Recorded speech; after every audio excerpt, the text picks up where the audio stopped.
Good morning, everybody. Happy Tuesday. Welcome, welcome. Grab your cup, take a sip, and today we are going to talk about healing your trauma. Many of us have had trauma, right? And a lot of us really kind of carry that still and not understanding, like, how do we work through it? How do you understand if there's a reason or a purpose? And if there is not a particular reason or a purpose, how do we heal from it?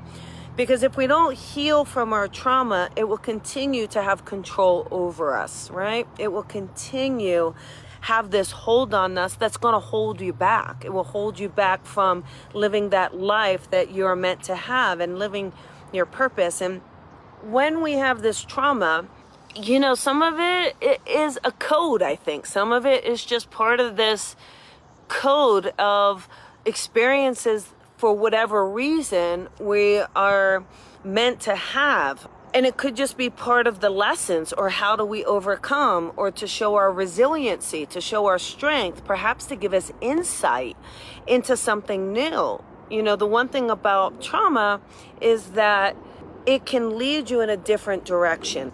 When we experience trauma, we can allow it to control us, hold on to us, or we can make an effort, a proactive effort to heal from it. To be able to say, look, I can't control what happened to me.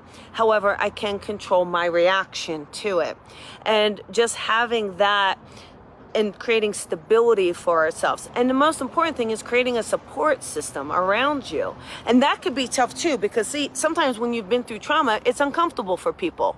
They don't want to talk about it. It will be the elephant in the room, right? So finding that support system to help you, to have that person to talk to, will really be very important to that healing and to that process.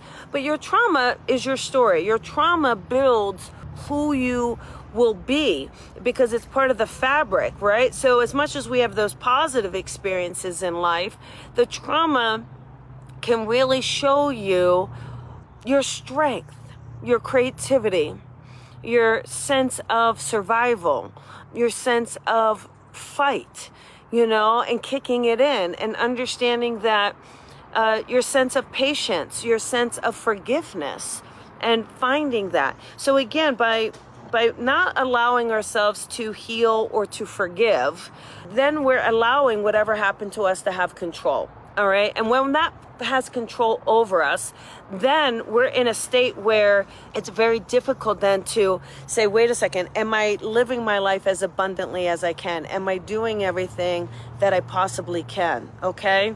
And working on that. So as much as you've been through, also give yourself credit to say, okay, look, this was hard. And trauma could be a lot of things. Trauma could be grief. It can be loss. It could be, you know, obviously a sense of abuse, of course. It could be, trauma could be a near-death experience. It could be also the loss of a relationship that feels unbelievably triggering. So pay attention to those triggers, right?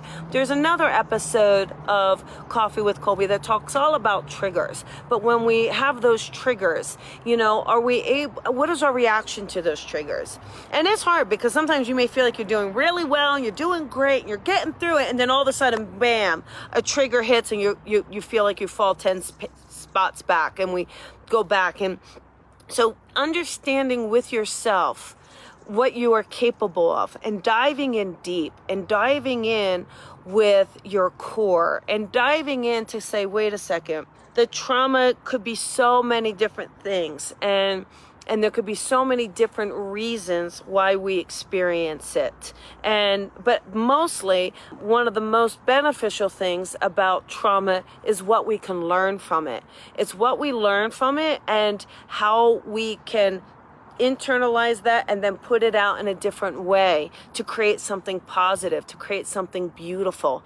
Perhaps you will help someone else with your story, you know, and not allowing ourselves to always forever be that victim, right? Because when we have that victim mentality, then again, we're always giving whatever the instigator of that trauma. We're giving that the power and control over us, rather than us standing up for ourselves and taking our power back and using it in a way to create change and goodness and abundance, and really allowing yourself to be as raw as possible so that you can rebuild, okay? So much is going on. We have Heaven's Gate with Joe Shield coming up on September 1st. I can't tell you how excited I am about this. Joe is a phenomenal spirit artist. That means he draws the spirit. He is going to be on the Colby Rebel Show, which will be tomorrow, you guys. New day, new time for this special episode. So you don't want to miss listening to Joe, talking to Joe.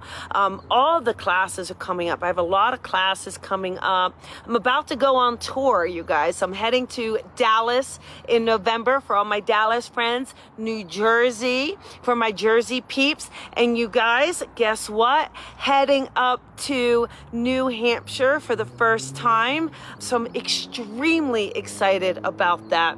So there's a lot to follow and look for, and get on the website to check it out. The development circles, you guys, there's so much happening that I am so beyond excited. But as you work through everything, right, allow yourself to write down what you learned from your trauma. What did you learn from it?